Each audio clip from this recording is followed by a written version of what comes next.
away Braum Lucian unless Sama and Gorilla have something in the back pocket to deal with such a strong 2v2. Yeah, I'd be really paranoid about giving away the Braum just because of how strong the likes of Galio, the likes of Alistar are into it as well. I much prefer the blind pick Galio because it takes it away from Hylissang, and I don't think there are many other picks you can really draft into it that will complement how effective Lucian is in terms of the early game, unless they go for something that's kind of been quietly working its way into some of the solo queue games. And Vedi, you said you wanted the strong teamfight presence. You got a cannonball composition in the first two picks for Misfits. Ooh, and this is a great opportunity for Misfits to potentially lock in the Orianna if they want to. Not only would it help facilitate Sama, because he could then just go for something like a Kai'Sa, but it's that whole protect style. You then have the ability to do well in the laning phase against the Lissandra, and you also have very solid scaling options later on as well. Well, a couple of champions being hovered through. Orianna played twice, 1 win, 1 loss for Febiven, and it's going to be a pivot to Cassio. Sama has played the Cassiopeia. It was in a win. And it was one of the wins that helped turn Misfits' second half of the split around. We're seeing how devastating Cassiopeia can be if she slots down into that bot lane position, despite what Keystone, if it's Conqueror, if it's Phase Rush that we've seen on the day, and especially in tandem with a Galio, the all-in engage potential there is actually quite strong. And while Lucian Braum is revered and feared for that, I actually think Cassio and Galio, if they play their cards right, could match this 2v2 pressure. I actually think it can be a really strong. We got to remember that Lucian was nerfed not too long ago. His W, which is actually what helped him a lot in this matchup specifically, took a big damage hit, which means that this laning phase is harder for him. And what's fascinating is, especially around the level 6 mark, I can see a huge amount of kill threat. And I think Misfits have options to play around the bot side, especially if they choose to put the Jarvan in the jungle. And they do have those flexibility options. That's the most important thing to remember, QuickShot. Cassio can go both mid and bot. Jarvan can go top and jungle. So Misfits still have a lot of options. And important to note that Jarvan has not been played by Maxlore in the jungle yet. The split, it has been a SoaZ champion in the top lane. Let's see if they're going to pull that out with Rek'Sai, Nocturne taken off the table. Jace is the other ban from Misfits. And the final phase 2 ban from Fnatic is going to be another jungler or top lane if you're QuickShot in the form of Olaf. So the reality is at this point, if you look at the last 2 picks for Fnatic, they're going to have to blind pick the top laner unless they want to reveal their hand right here. But I think you could Okay, I think this is fine though, no, because like you're guaranteeing a strong topside matchup as well, and like right now I think Renekton is kind of believed from EU's perspective to not have answers, and given that we've just seen one of the answers banned away, it gives a lot of freedom for Misfits to just lock this one in. But my concern is now that you see the Renekton, you're like, okay, I just got to absorb the dive potential, things like the Vladimir, like the Poppy, maybe even a skill-based matchup like an Aatrox, although I think that could still fit to jungle. Ooh, but by locking in the Zac here, it would pretty much guarantee that this is going into the jungle. If Bwipo throws down the gauntlet and it says Aatrox into Renekton, so hype. I mean, for sure, because even with the changes, Aatrox still very strong in the 1v1. Love this hover of the Evelynn right now. Throw a shout out to Tarzan, who had a fantastic game on it earlier in the day in the SKT versus Griffin matchup. But it looks like we're going to see very standard engage from the side of Fnatic. And the big thing that concerns me right now for what Fnatic have drafted is their early game has been very impressive over the last few weeks. And by going for the Sejuani, I feel like they're a little limited in where their options are in terms of playing around the early game. And so many of their lanes actually demand a lot of resources, because you know that the Braum Lucian, especially in how volatile a matchup from Galio Cassio can be, that you want the jungler kind of in your back pocket. Braum really empowers 3v3 when the junglers get involved because of the Winter's Bite, as well as the Aatrox into the Renekton matchup. I feel like Lissandra's cool because she's going to get priority anyway. You can leave Nemesis on an island. He's going to be super safe with that champion.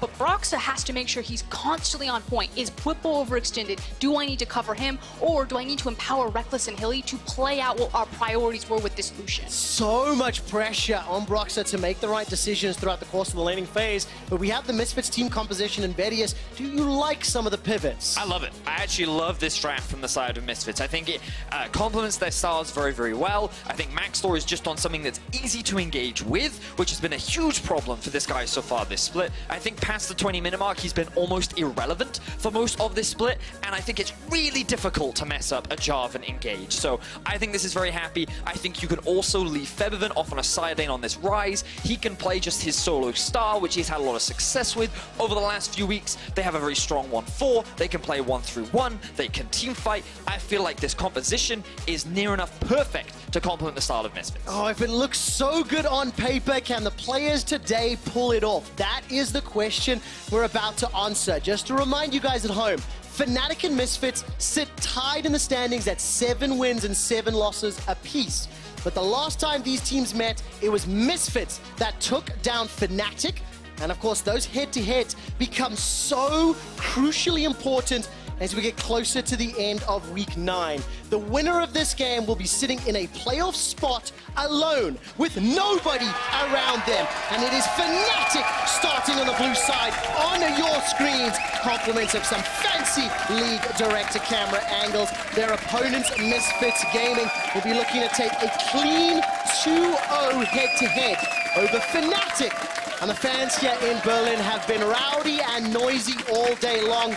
Let's see who they're supporting today. Yeah, thank you so much, everyone in the crowd, for bringing so much energy to what will be a very exciting matchup. And I want to start, Frosk, with the junglers, because Maxlore is the man I'm keeping my eyes on. I have been... You're quite critical of Maxlore. I have a lot of strong opinions about this guy, and like watching their games over the last few weeks, I just feel like he was the guy that got them their early game leads at the beginning of the split. And ever since, like, they started this losing streak, I feel like he's just been out of sorts. He has not been the guy that we saw last year, even in 2017. And I feel like he's trying to figure out his role and responsibilities in the team. And so I want him, this game, to enable SoaZ. I want him to get SoaZ ahead. I think that when you have a Renekton against Aatrox, a matchup that arguably should be a skill matchup, I want to see Maxlore try and get him ahead. I mean, frankly, the beauty of Misfits composition, at least as the lane phase is concerned, is you can go towards that Renekton. You can blow someone up. You have a Ryze. That's a targetable lockdown CC that offers a super easy flag and drag from Jarvan. Or you go down bottom with the taunt from Galio. Maxlore has a wealth of options about how and when and where he wants to attack this map. Yeah, and for the side of Fnatic, I think the early game options are a little more limited. Now, that's not to say that Sejuani can't gank you in the early game.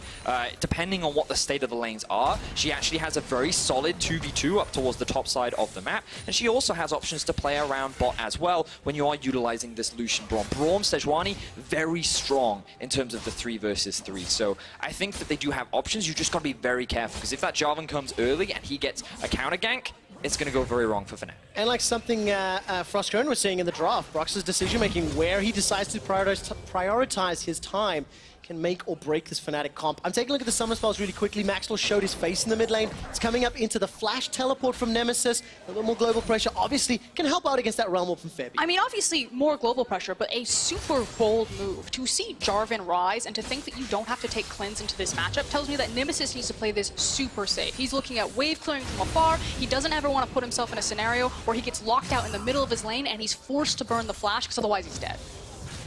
So I'm taking a whole lot of damage from Febiven, at least early on there, pushing in with those overloads in the Rune Prison. You can see the wave pushing towards Fnatic, both middle and bottom, so Misfits with the early shove advantage. And I kind of want to look a little bit bigger picture, because as I'm looking at Fnatic's composition, I have a couple of concerns, and it does start with this Lucian. Lucian is a mid-range ADC. Now, obviously, he has the relentless pursuit. Wow, couldn't get my mouth around that one.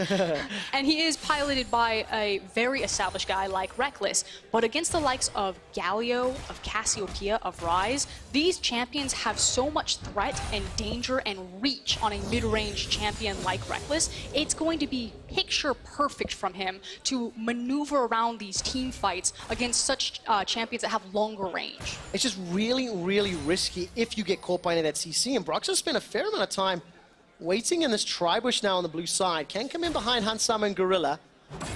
Dun, here's the Winter's Bite. Justice Punch comes up. Defensive flash from Hansama. Very, very good taunt timing from Gorilla. But this is a successful game from Broxah. It costs Hansama his flash. So we talked a little bit about it. The Braum plus Sejuani duo is very strong at setting up plays. But also, you talked about running cleanse on Nemesis. The fact that there's no cleanse on Hansama is definitely a big point at which you can look to attack in the early game. And when you are running the Lucian Braum, it's very important, especially in this kind of composition, to try and get this lane ahead. And the fact that they've already gotten the flash out from Hansama is definitely strong.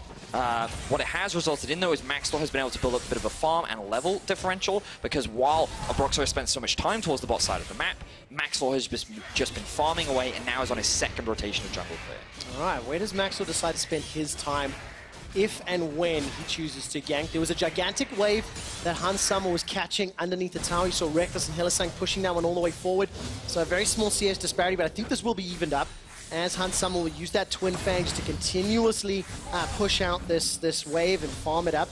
And really on that Cassiopeia bot lane, until you pick up that tier, it's a little frustrating to play, and that's obviously why you see him running that teleport. Tier, Lost Chapter, those are the big breakpoints that you're looking for Cassiopeia, so you can have the mana, spam, be aggressive in that lane. You'll also note the reason why Maxlore can go for this play is because he has priority in top side and bot side. Something we talked a lot about over the last few weeks is by having that pressure in a certain lane, means that those laners can then provide that support. And against a Sejuani who can be surprisingly strong in these duels, having that pressure is very, very valuable. Ooh, Bwipo manages to connect a full combo onto SoaZ. Flash is available for SoaZ. He's down to 100 HP. Slice and Dice is not available just yet. One more hit from Bwipo is all that's going to be needed. First blood, solo kill.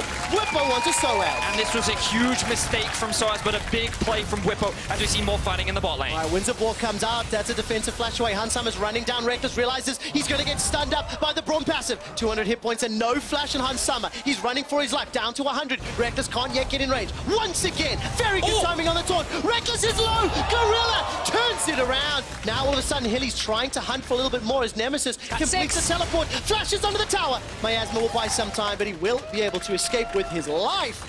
And Nemesis ends up saving the day. And shots fired across the map. At the end of the day, it is Fnatic with the bigger win, however. They do commit the teleport to it, so you can see the wave is being missed from Nemesis down there, but just in time with his ultimate as we take another look at top. And this is the big misplay here from SoaZ. He goes to the very edge of the knockback, which means that Bwipo is able to land all 3 of the Qs from Aatrox. And the fact that you eat all that damage, there's no way that you're going to come out on top. Unfortunately for Bwipo, he's able to make this chase happen. We then have a play down bot, where Fnatic's like, there's no flash on Hans Summer, so we can just go for the all-in. I'm going to say huge credit to Gorilla. He played this zone control so well in the extended fight, using his taunt initially to zone Rekkles away from Hans Summer that allows the Cassiopeia to slither to safety, and then again turns it around with perfect CC. And the fact that Rekkles is then forced to use all of his summoner spells and Gorilla just finds that kill just shows you how strong Galio is in the laning phase. You can never afford to underestimate his damage, and it even forces Nemesis to TP in. All right, as we come out of the replay, it is a very brief pause. I am hearing from my production and stage team that it was an accidental tab out, so we should be in shortly. I have a question. Nemesis using both the teleport and the flash just for a counter 1v1. Do you think that's worth it? Obviously, if he doesn't get punished for having both of those used. It depends on how hard he's actually punished. If we go back and see that Febiven gets an opportunity where he can pull the wave away from Nemesis, again, this guy's not running cleanse, you have a Jarvan and a Ryze, so you can open up for a gank, and if he decides to limit some of that EXP and that gold that Nemesis would have access to. So I actually don't think it'll hurt him that much at all, largely because I think this matchup, pretty much for the entirety of the laning phase, isn't going to be touched or really looked at from either side. I think this entire early game is going to be focused around top and bot, because I think the Ryze's only focus is to become a relevant side lane threat. And what you'll often see him do is, because Nemesis has no flash or teleport, he has to play a little more defensively. So what you should keep your eyes on Febiven is which lane he looks to roam towards, as SoaZ is now in trouble once again. All right, SoaZ has thrown down the Dominus. Remember, he's got no flash available, gets caught out by Broxah.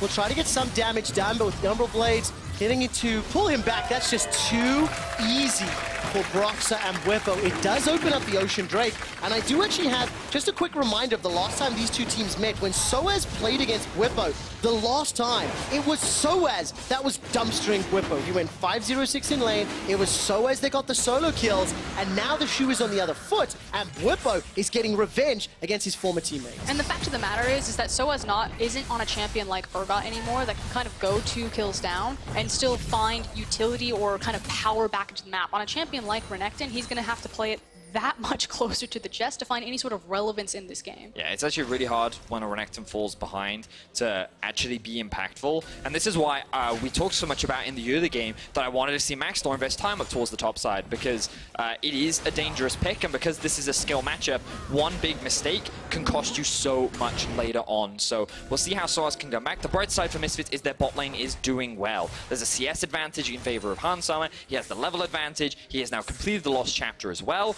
and so both mid and bot are still carry threats to the side of Misfits. I want to take a quick minute to point down at the itemization, and it's a rush on Merc Treads for Lissandra. So again, Nemesis playing so respectful to the Ryze in this mid lane. And it's something that we touched on in the previous game. Frosk, Vedius was touching on how Lissandra as a champion, when you have some damage threats elsewhere, the amount of utility she brings to teams, you need to stay alive long enough to get the utility to matter.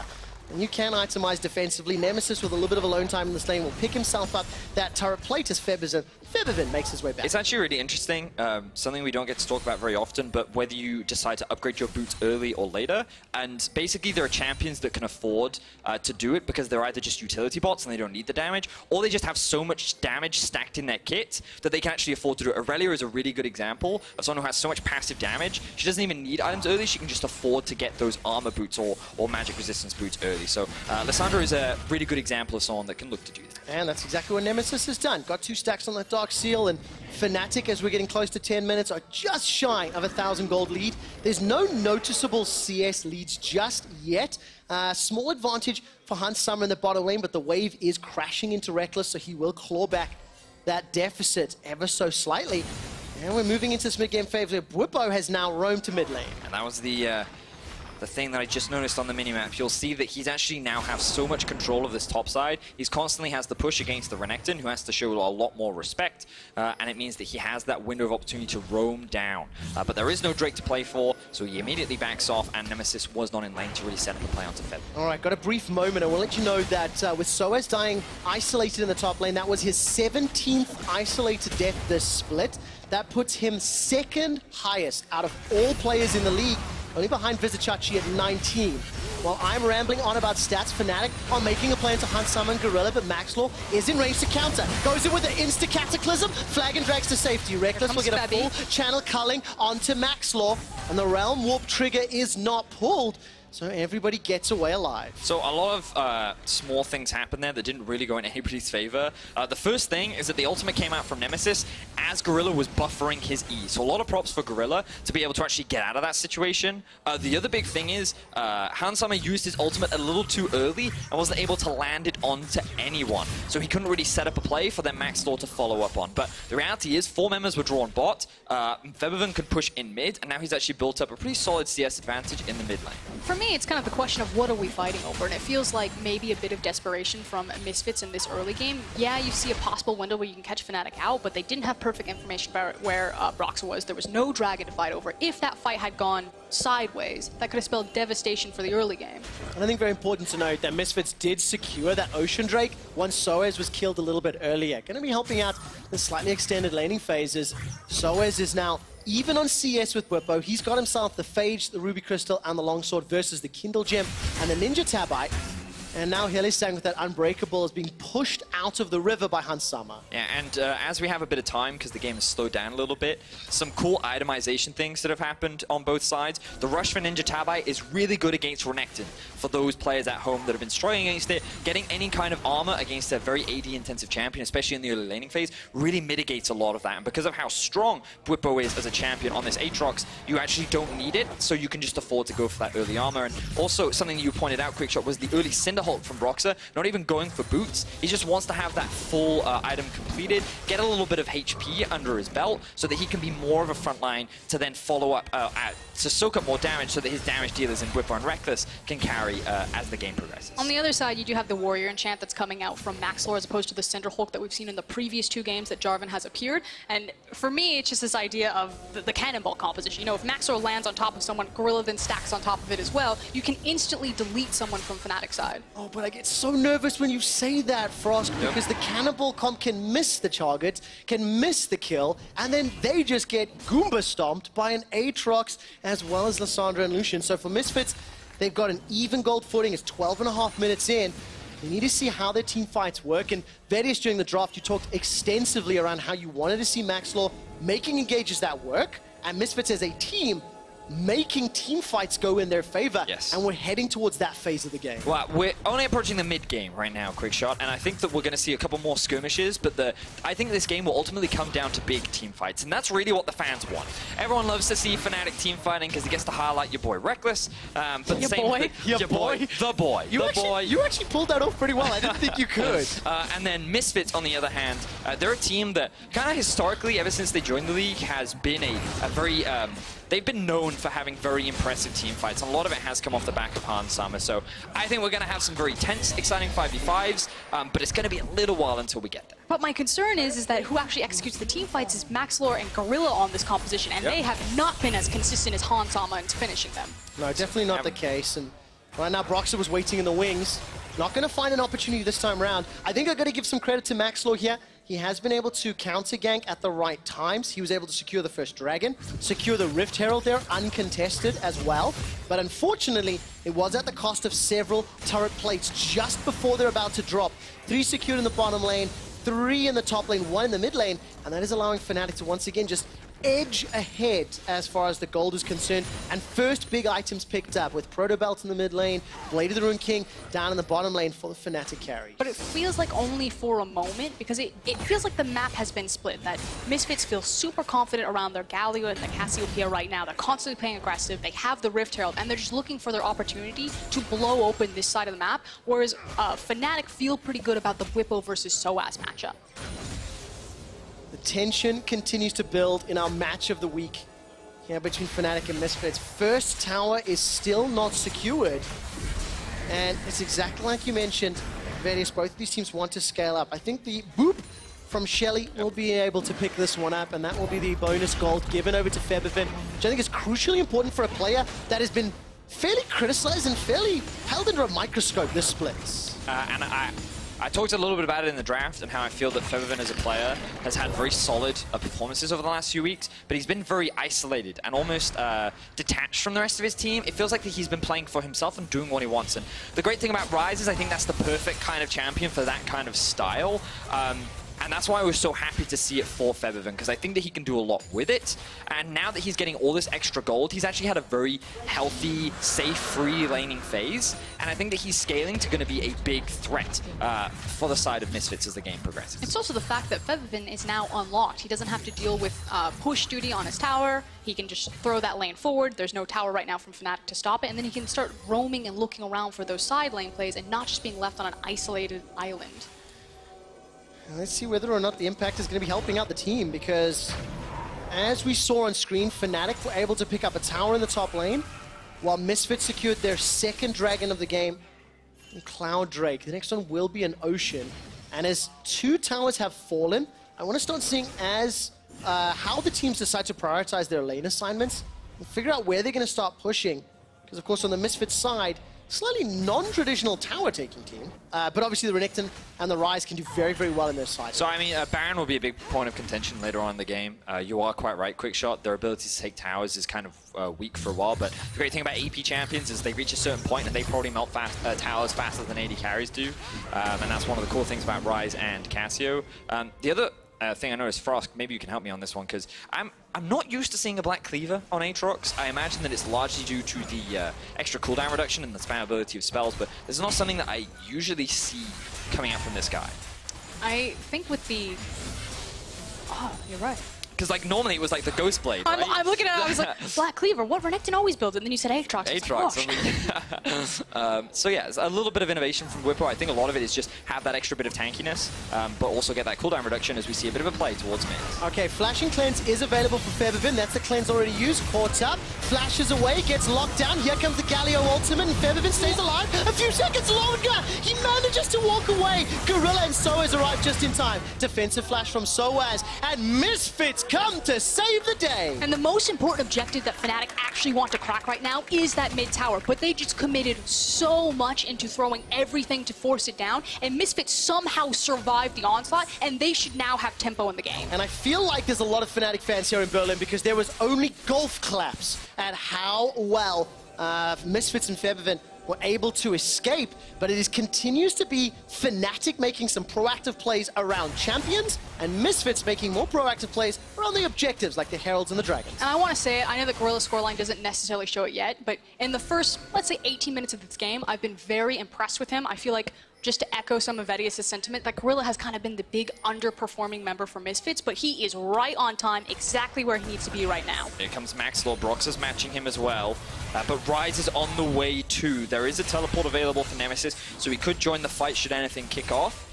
What are we looking for here, Maxlore? Are you going to go for it? We're literally leaning into the screen to wait for something to happen, but the risk was maybe too high, and Misfits back away to find another play. And again, it's this idea that Misfits felt that for a brief moment that they had tempo, that they were on the offense in this game because they still had some critical ultimates available to play, whereas Fnatic were missing all of their big ults. Now that they've come off of cooldown, Misfits say, okay, we probably missed our window, we survived the onslaught in the mid lane, let's just reset and look again for another opportunity, and it looks like it's top. All right, there's an opportunity. SoaZ is going to get some help. There's a teleport being channeled by Nemesis, but I think Bwipo may just be dead before it can arrive. Febiven's actually piecing out. Turns back around. Rune Prison buys some time as he's locked in place. Now the first kill will be in World Ender, so they're going to win this. Will come back to fight. Nemesis is running away with the Claw of Doom. Bwipo kills SoaZ. Now Febiven can't find the damage yet. The Overload is not going to find the kill, and with no flash to chase, Misfits start the fight but lose it. So close between these two teams, but now Broxah's on his way top. Febiven, he's going to show that respect. Who's baiting whom? Bwipo may decide to go in. Maxlore's simply not close enough.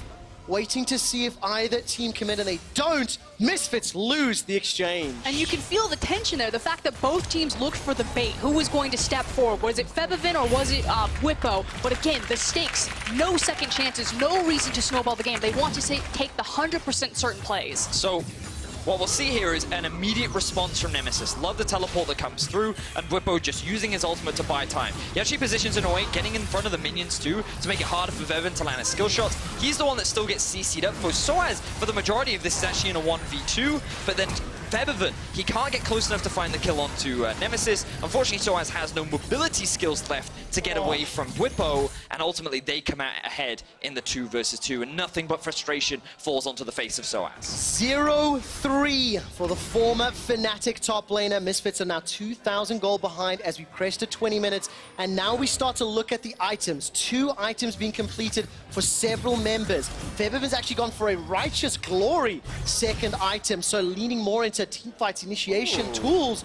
So complementing some differences in builds, Nemesis has gone for the Luden's Echo. I mean, he doesn't necessarily have to be that big damage threat. Ryze is still going to output it, so can start to spec towards that utility and not sacrifice too much of his damage. But you still have a Cassiopeia as well as a Warriors Enchant Jarvan and a Renekton top. So you're not losing a ton from Ryze speccing that way. Okay, Misfits are going to be pushing the top tower because Fnatic secured their first dragon. But when you look at some of these items and you look at these team compositions and the way the teams are playing, you do need to start asking the question of, like, do you prefer one comp when you start thinking about scaling? And you start thinking about 3 items, or maybe 4 items if the game goes that late. So I think ultimately both team fights are actually very, at this point, skill dependent, because the fact that Bwipo's so far ahead is really, oh, look at Rekkles. I'm looking at him. He had to use his heal there, and that just goes to show how strong Febiven is. I think one thing that's really underappreciated is how levels can be very impactful. Rekkles is level 11, Febiven is level 14. Even though Rekkles has 2 completed items, the amount of base stats that you get from just having all those bonus points in your skills is so influential and forces Rekkles to burn a heal that arguably he didn't need to do. Well, let's see if it comes back to hurt him, because Infernal Drake's the next one. We have Baron alive, but neither team's really been very committed to these big fights. And look, 2 items now. Essence Reaver for Rekkles. Death Dance for Bwipo. Banshee's Veil's been sitting for Hans Summer for a little bit. He's going to continue to scale up. Yeah, and I'm happy that you brought us back to the items, as Ultimate was actually used there. All right, another one traded. Nemesis forced to move that one away. Febi is actually pulling a lot of threat. He did need to use the cleanse, though, to make a clean escape. But again, you feel Fnatic trying to force a play to get an advantage. And again, it's over this mid lane tower. This is kind of their gateway into accessing Misfits' deeper jungle. We talked about how playing around Baron will be very important, that 5v5s are very important for both these compositions. It's very hard to do unless Fnatic force this one down to unlock the rest of the map. But that means that Misfits know exactly where they're going to strike. and it's going to be who pulls the trigger first. Is this going to be about the Lissandra and the Sejuani, or will Misfits find the flank as Fnatic continue to force up this mid lane and find a Jarvan ult? I thought Maxlore was going to go in. Nemesis has no flash, was trying to chip away at this tower to unlock access to the jungle like you talked about, Frosk, and Nemesis uses that claw to escape, but with some support on the flanks and the fact that Hans Summers Cassio's in the top lane, he has no teleport. It's going to be a tower trade, top for middle, but Fnatic are not done yet. Yeah, Misfits, they might actually look for an engage here. Renekton is on his way. Cassio also has the TP, and if you look down by the river, you can see that red ward sitting there for a potential flank. But Misfits decide not to commit to it, so they're going to disengage. A lot of tension is being built up right now. We already said at the beginning of the game how important this is for both these teams in the race for playoffs. And right now, Fnatic are the ones that sit with the lead. Yeah, race for playoffs, and of course, just a reminder, the best teams in Europe will be playing in Rotterdam on 13th and 14th of April. If you haven't got your tickets, go check out eu.lolesports.com/Rotterdam, and you'll be able to come join us. Top 3 teams in Europe will get the number 1 and number 2 automatically advance, and then the winners quarters in the first semi-final. Maybe Fnatic and Misfits will be one of those teams. So one of the things that I think Misfits is really struggling with right now is their ability to push past the river. And something you talked a lot about, Frosk, is by securing that mid lane tower, it actually opens up the map a lot more for Fnatic. But the reality is Misfits have no pressure on a side lane.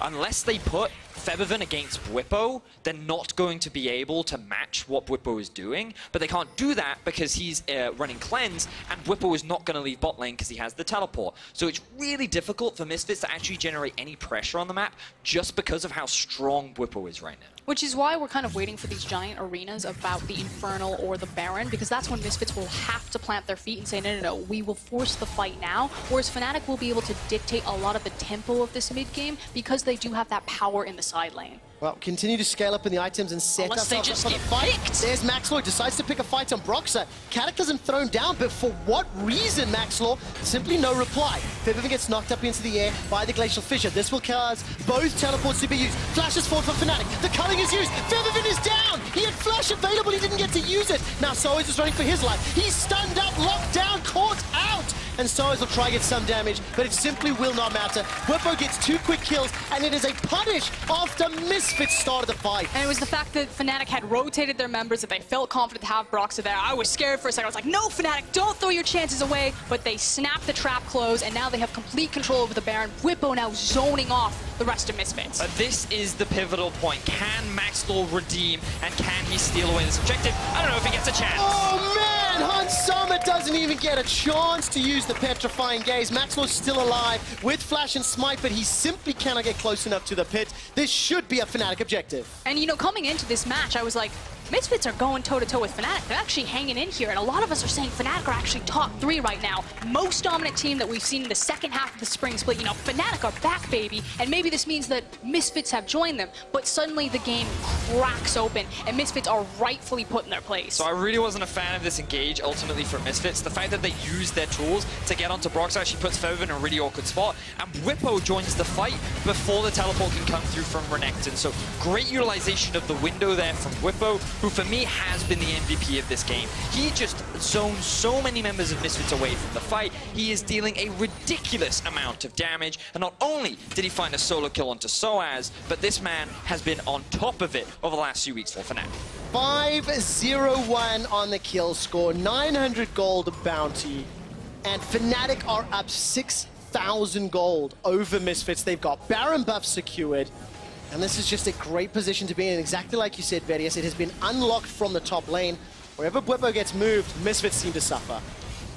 And it has to be said, when SoaZ is sitting 0-4-0, that, what, couple of weeks ago, that was him, sitting across, looking at Bwipo, who is now running away with this game. To go from World Semifinals, or excuse me, World Finals, to then trade and end up on what feels like Fnatic Light. Yeah. Oh man, attacked again. This is your fault, Froskurinn. Caster Curse is a thing. You just stopped talking about SoaZ. He was 0-4-0. Now he will be 0-5-0. Will get run down and kill secured by Rekkles, his first of the game. It's just salt in the wound. It is a rough game for SoaZ, but honestly, we talked about how that top lane is a skill matchup. And we talked about how volatile it could be, and ultimately it was Bwipo that came out on top, but then Broxah helped snowball it even harder. And I just feel that Misfits did not enable their top lane in the same way Fnatic. They did not, and because of the fact that SoaZ has once again died isolated, he now tops the table for isolated deaths in the spring split at 20. He has overtaken Vizicachi, who was sitting at 19. And it's just a very difficult game. He is trying to make an impact, and it is simply not working. The 4th tower secured for Fnatic. They're rotating to the mid lane as Bwipo is ushering the towers forward. And with a minute left on Baron buff, Fnatic are pushing towards Misfits base. And Misfits cannot make a single mistake here because of the pressure, the Baron behind Fnatic. And as they approach a tower, when you have Sejuani and Lissandra, you make one wrong move, you're dead in a team fight, and the game ends. So what? Why is Ryze building Ryze? These are questions that we will need to ask at a later time. Because Righteous Glory Ryze is definitely what you needed. Ryze is super cost efficient for its build path. Sure. Like the AP that you get off of what you're paying in, hold the thought, he's okay. It also offers a ton of control. But it makes no sense on Ryze. Like, as a champion, I just feel like that he doesn't maximize or utilize it. I mean, well, let's see if Febiven can make it work now, because there goes Bwipo pushing all the way forward. Maxlore decides to start the fight, throws the Cataclysm down, flag and drags to safety, and Bwipo, his ultimate has been popped. The passive is now bringing it back to life, but look at the damage dealers. That's already killed to Gorilla. Hansamek still untouched. He's trying to put the damage onto the front line. That's a zone away. Febiven is already going to pick himself one onto Nemesis. The tower goes down, and it's a 1 for 2. Fnatic get the kill and the tower. So Fnatic, in a 5 versus 6, as they couldn't even take down the tower for the majority of that fight, still come out ahead, only losing Nemesis, who just dived immediately onto the backline. So props to Fnatic, a fantastic fight from them, results in another objective. And they're going to continue to force Misfits back into their base. And the reality is that the net is closing around Misfits. We are approaching a 10k gold deficit. They have managed to survive the Baron and the fact that the game didn't end, but Fnatic are well and truly in the driver's seat here. Yes, they certainly are. So you can actually see Hylissang, he gets a pretty solid ultimate because it zones the majority of Fnatic away, which means that they're able to get this damage down onto Bwipo, but then Nemesis gets into the thick of things. He throws out a very good ultimate. This then split apart Misfits, and then they're forced to retreat as Hylissang and Febiven, while still living, they lose their front lines. And of course, need to just remind everybody, both of these teams tied in the standings, fighting to confirm that playoff spot. Coming into today, Misfits had the advantage with heads-to-heads. But when we look forward, and I want to shift a light onto Fnatic, who are in the lead right now. They are at a position where they can take sole control of 5th place. They play XL, G2, and Splice. Those are their last games of the regular season, and they need to get as many wins as possible to increase the likelihood and their chances of securing a post-season playoff. Yeah, and it's funny because last week we thought that this would actually be a pretty good schedule for Fnatic. But you look at it, XL seem to be causing a lot of upsets. Splice. Splice is now sitting in position to actually challenge for 2nd. And G2 may actually be the easiest matchup of their over the next 2 weeks, which is pretty funny. But anyway. If I did not have the context of the most recent results, that would sound sarcastic. Yep. But it is possible. The concern is always kind of the emotions that come behind a G2 versus Fnatic matchup. Like, even if G2 are a team that says, you know what, we're going to take it a little easier, they're still going to take it seriously against Fnatic, as Maxlore and Febiven find themselves in a 1v2 against Bwipo and not able to win. Now the TP comes through. This is from Hylissang. Bwipo's still got flash available, doesn't even need it, just able to dash over the wall. SoaZ places a control, that's a slice. Not going to be able to dice, and the 3rd tower, Dragon of the game there, secured by Fnatic. 2 Oceans and an Infernal. There will be an Elder Drake up fairly shortly. 9,000 gold lead. We're hitting 3-4 items now as Guardian Angel is picked up for Bwipo. And he's got a full item advantage over SoaZ, who's gone thrift store shopping with no, QuickShot. Executioner's calling. Forget the items. He's level 18 to level 50. There we go. There is nothing this little toy Renekton can do against Aatrox. Yep, even with the Spear of Sojourn, which is a great item on the Renekton, he can't approach him. And all we can do is reinforce that this was a skill matchup that they picked into. They haven't played around it. And even Broxah's solo killing him. Broxah is going to win this fight. Sending a message. Very cheeky play from SoaZ. Steps forwards to get both the slice and the dice. Rekkles is coming. Kills the little toy. once more. But here we go. all the rest of Misfits. This is a desperation Baron. If Misfits do not get this Baron, they will lose this game. There's the Uncle Chains going in. Misfits turn the attention. The turn and burn. They get down Nemesis, but Bwipo is running amok. 1 versus 4. World End is going to buy so much time. Here comes Gorilla with the ultimate to buy an additional time for Misfits. Now it's still a 4v4 and Misfits are running for their lives. Flash from Hylissang. Miasma from Hansama will buy some time as Broxah and Fnatic are looking to seal the deal and finish the game. Gorilla buys a taunt just to get Misfits to safety. But Fnatic are not done yet. They continue to chase. Winter's Bite may be enough if Hilly can find a target, but they cannot, and Misfits lose 2. I like the fact that Fnatic are able to make a kill across map, still turn up in time to stop the Baron, and they also finish the fight without Nemesis using ult or flash. And you can see that Fnatic have full vision control over the enemy jungle as well. The TP will come through. Misfits want a challenge for this one, but will they be able to steal it? This time round, Misfits are in. They've got some vision inside the pit. Hansama's got no flash available.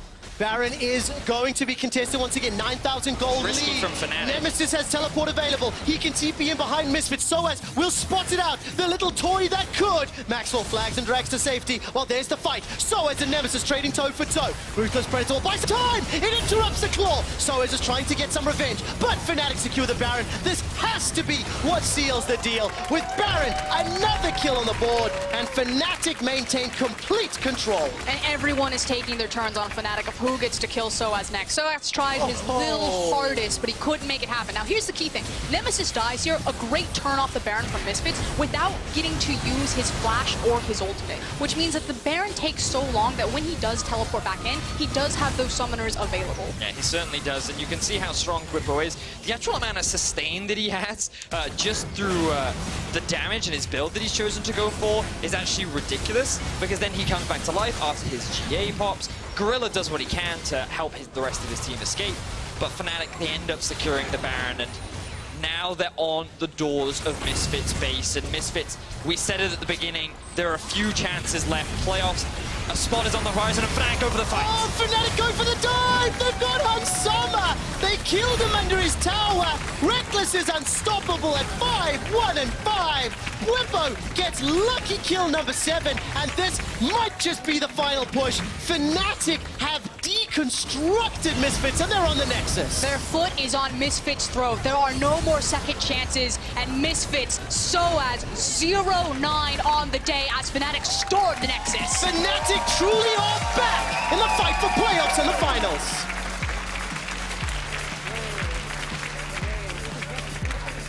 Look of disbelief on Rekkles' face as SoaZ goes 0-9 in that matchup.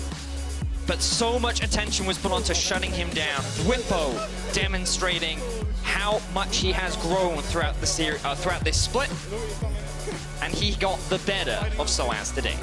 Fnatic are on a 5-game winning streak. They are undoubtedly and unquestionably the best performing team in the second half of the split. But I think it's crucial to remember, when SoaZ played Bwipo the first time, he ended 5-0-6. Yep. When Bwipo played SoaZ this time, he ended 7-0-7. Take the script and throw it out. This is no longer a league that is dominated by G2. We now have G2, Vitality, Origin, and now Fnatic. This is a crash course of a commercial that you couldn't script better as we rocket towards the playoffs in Rotterdam. Yep, the league is so competitive right now here in Europe. Everyone is beating everyone. But at the end of the day, it is Fnatic that come out on top. I mean, it feels that way, and just to, again, remind everybody, with that win, Fnatic are now 8 wins, 7 losses. They are behind 4 teams in the standings, so solidly in 5th place, alone in 5th place.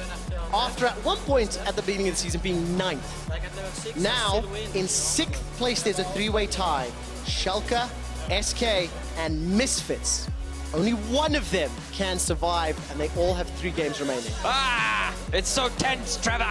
I cannot wait for our remaining games. It's only day 1 of week 8. We still have so many exciting matchups tomorrow as well.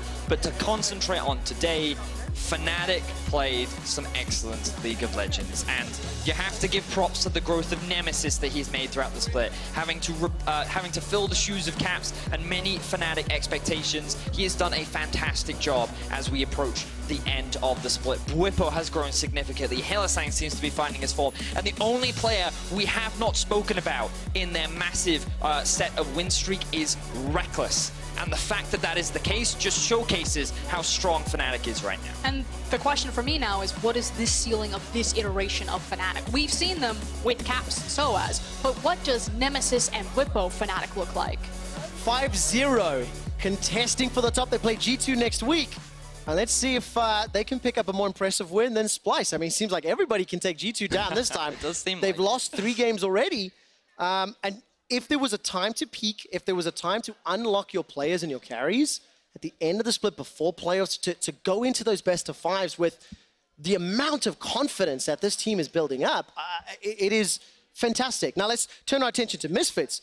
It looked okay for a while. They looked even for a while. But it was all a ruse, QuickShot, because we talked about it at the very beginning of the game. We talked about how this top lane matchup would be so pivotal. And I had my eyes on Maxlore, and I don't want to keep attacking the guy, but I can't help but criticize him when he was the guy that had to be the deciding factor in this game. He was the one that had to turn the tables and help Misfits overcome the Titan that Fnatic has become in the second half of the split. And so far, he has not been able to do it. And I feel like that if Misfits even want to stand a chance of qualifying for playoffs, if they want to be the last team to make it, then Maxlore is the guy that has to step up for me. I won't dispute that Maxlore is probably one of the most pivotal pieces of Misfits that's kind of missing right now, but I just don't think you can overlook how many isolated deaths I mean, for sure. SoaZ found himself in. Like, that game, there are plenty of people who need to hold up their hand and say, this one's on me, boys. 21 isolated deaths for SoaZ. Oh, it went up now again? Tops the table. It happened again. He got like 25% of them in that game. Yes, exactly.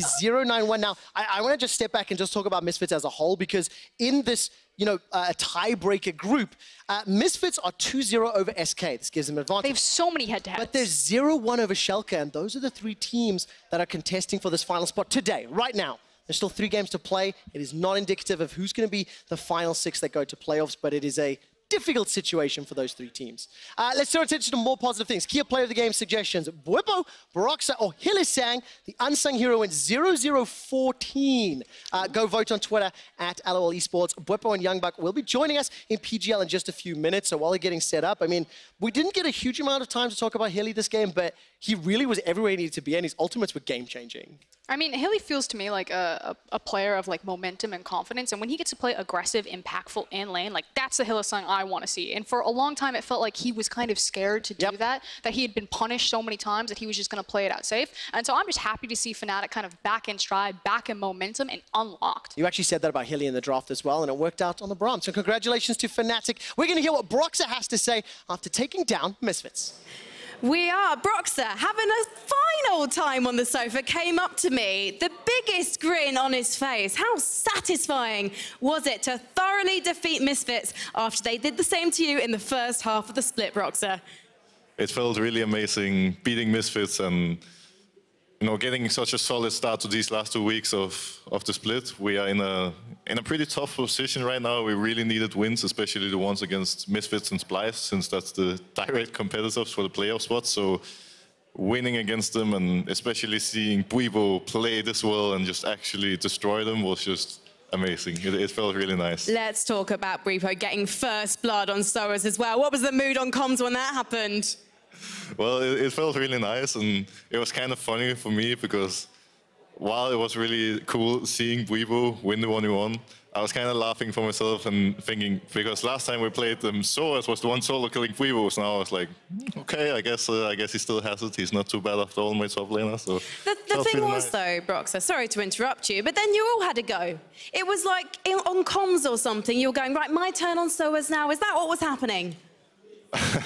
Well, not really, but generally we didn't really know too well how to speed up the game and how to start snowballing off Bwipo's lead, and I think we ended up doing it a little slowly and just played really safe. We didn't really want to end up dropping the game, and I just feel like generally we just all played around Bwipo. He made the calls, and whenever Bwipo was able to move, we just forced, and it worked out because he was so strong. Well, let's talk a bit more about you, Broxah. It feels like in the last few weeks you're really finding your confidence now, and that partnership with Nemesis is really showing through. So how have you worked on that in the last few weeks?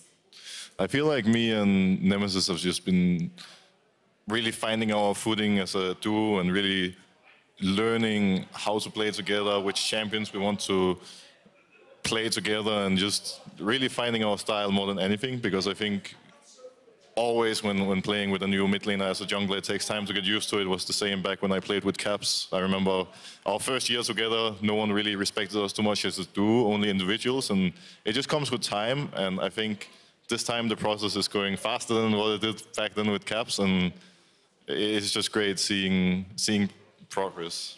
Does Bwipo ever get a little bit jealous, though, that you're hanging out in the mid lane? Does Bwipo ever get jealous? Because he's an island on his own up there. You're just hanging out with the new kid, Nemesis. I think Bwipo is pretty used to it by now. You know, once in a while he comes to me and he complains that I don't visit him enough in the top lane, but at the same time he knows that playing around Nemesis is not too bad. Nemesis is a really good player, so if he gets some love from his jungler, he will usually, you know, pay us back with a win. And talking about the whole team in general, last week on this very sofa, Rekkles said that the team needed to find their groove, and they found it. The question is, though, how did you guys do that? Because in the first half of the split, you guys were working more individually. The draft maybe a little bit unfocused, but now you're just putting together to make those playoffs. I think it's just a Fnatic thing, generally doing really poorly at the start of a split and just being slow at figuring out how we want to play as a team and how we should draft. And it's just so, I don't know, it's just such a common thing at this point, and it's kind of sad it happens every split, but at the same time, with our roster, we have really good individuals, and more than anything, we just really had to figure out how to play as a team, find the style we want to play, the draft we want to play, and once we had that, we started gelling pretty fast, and it shows. Now, next week, you're going to be facing G2. I love that reaction, because I need to tell you that Jankos and Mickey, in this week's episode of the podcast Euphoria, they said that they can't wait to face you, that they want a rematch for everything that happened at Worlds in 2018. What do you think is going to go down? Well, to be fair, at Worlds 2018, we got further than G2, so if that's the case, it means that we're going to beat them, and we're going to get to the final at the very least. They are going to drop out in semis, so... No, it doesn't sound too bad to me. You know, I would prefer winning the final this time, but it could be worse. Well, I think that everyone here at LEC is going to be looking forward to that spice next week. Good luck tomorrow in your match against XL. Congratulations, and thank you so much for talking to me, Broxah. And your mate, Bwipo, the reason he snubbed us on the sofa tonight is because he's actually over with Alex in the post-game lobby. Should we go meet him?